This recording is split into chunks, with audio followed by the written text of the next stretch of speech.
சில வருஷங்களுக்கு முன்னாடி ஈமுகோழி அப்படின்னு சொல்லி ஒன்று வந்தது. அதை வச்சு கூட சதுரங்க வேட்டைன்னு ஒரு படம் கூட வந்தது.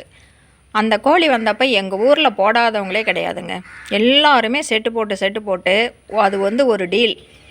அது நம்ம ஒரு குறிப்பிட்ட அளவுக்கு பணம் கட்டிட்டோம் அப்படின்னா அவங்க கோழி குஞ்சு கொடுப்பாங்க, ஈமு கோழி குஞ்சு கொடுப்பாங்க.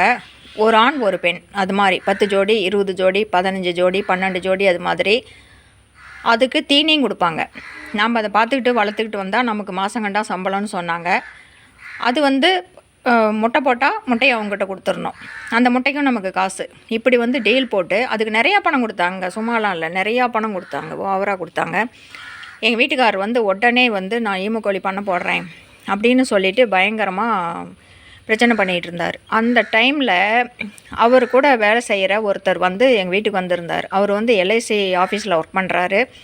அவர்கிட்ட நான் கேட்டேன், இந்த ஈமு கோழிக்கு மாட்டுக்கெலாம் இன்சூரன்ஸ் இருக்குது, இது புதுவிதமான ஒரு கோழியாக இருக்குது, இது திடீர்னு செத்து போயிடுச்சு அப்படின்னா ஒரு கோழியே 1.5 லட்ச ரூபாய் செலவு வருது, அந்த கோழிக்கு இன்சூரன்ஸ் கிடைக்குமா அப்படின்னு சொல்லிட்டு அவர்கிட்ட கேட்டேன். ஈமு கோழிங்கிறது என்னானே தெரியாது. இன்சூரன்ஸில் ஆடு மாடு இந்த மாதிரி இருக்கிறதுங்களுக்கு தான் இன்சூரன்ஸ் இருக்குது, கோழி பண்ணை அப்படிங்கிறதுக்கு இன்சூரன்ஸ் இருக்குது, ஆனால் இந்த கோழிக்கு இன்சூரன்ஸ் கிடையாது அப்படின்னு சொல்லிட்டு சொன்னார். அப்புறம் இன்சூரன்ஸே இல்லை அப்படின்னா ஏங்க, ஒரு 20 லட்ச ரூபா பணம் இன்சூரன்ஸே எதுவுமே இல்லாத என்னானே நமக்கு தெரியாத ஒன்றில் கொண்டு போய் போடணுமான்னு சொல்லிவிட்டு அந்த டைமில் பார்த்திங்கன்னா டைவர்ஸ் மட்டும்தான் ஆகலை. அவ்வளவு சண்டை எங்கள் வீட்டில். அவர் போட்டே ஆகணும்னு நின்னார். நான் போடவே கூடாது, இன்சூரன்ஸ் இல்லைன்னு சொல்கிறாங்க அப்படின்னு சொல்லிவிட்டு அதையே பாயிண்ட்டாக வச்சு பேசி பேசி பேசி சண்டை போட்டு அதை நிறுத்திட்டேன். அதுக்கப்புறம் இன்னொரு டீல் வந்துச்சு. எப்படின்னா, நாட்டுக்கோழி பண்ணை போட்டு அவங்க கோழி குஞ்சு கொண்டு கொடுப்பாங்க. நாம் குறிப்பிட்ட அளவு பணம் கட்டிடணும். அவங்க தீனி கொடுப்பாங்க. நம்ம கோழி குஞ்சு வளர்த்து கோழி அவங்ககிட்ட கொடுத்துடணும். நாட்டுக்கோழி பெரிய பெரிய கோழி ஆனோட்டி அவங்ககிட்ட கொடுத்துடணும். நான் சொல்லிட்டேன், நம்ம அது வளர்த்துட்டோம் அப்படின்னா அது மேலே பாசம் வந்துடும், அதெல்லாம் அறுக்கிறதுக்கு கொடுக்க முடியாது அப்படின்னு சொல்லிவிட்டு அதையும் நிறுத்திட்டேன்.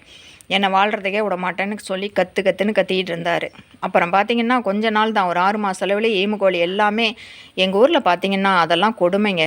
அவங்க தீனி கொடுக்கல, அவங்க எங்கேயோ ஓடி போயிட்டாங்க அந்த மேனேஜர் எல்லாம். இந்த கோழிங்களை என்ன பண்ணிட்டாங்கன்னா அவுத்து விட்டுட்டாங்க. அந்த கோழி செட்டில் இருந்து துரத்தி விட்டுட்டாங்க. அதுங்கெல்லாம் அப்படியே சாப்பாட்டுக்கு வழி இல்லாமல் அங்கேயும் இங்கேயும் மயில் மாதிரி அதுங்க கண்டதையும் சாப்பிடறதுக்கும் அதுங்களுக்கு தெரியலையா அல்லது அது முடியலையா தெரில, அங்கங்கே அப்படியே ரோட்டில் திரிஞ்சிக்கிட்டு இருந்துச்சிங்க. சில பேர் அதை பிடிச்சிட்டு போய் வறுத்து சாப்பிட்டுட்டாங்க. கொடுமையாக செத்துச்சிங்க அதுங்க. அதனால் தெரியாத தொழிலில் தயவு செஞ்சு இறங்காதீங்க.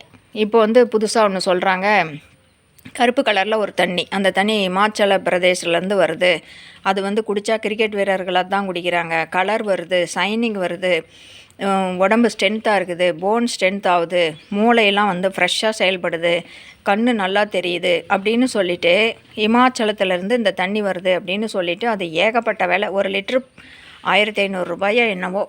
உண்மையில் தயவு செஞ்சு நம்பாதீங்க. அந்த மாதிரி ஒரு தண்ணி இமாச்சல பிரதேசத்துலலாம் கொண்டுக்கிட்டே வர முடியாது. அப்படி ஒரு தண்ணி வேணும்னா நீங்கள் அங்கேயே போய் குடிச்சிக்காங்க.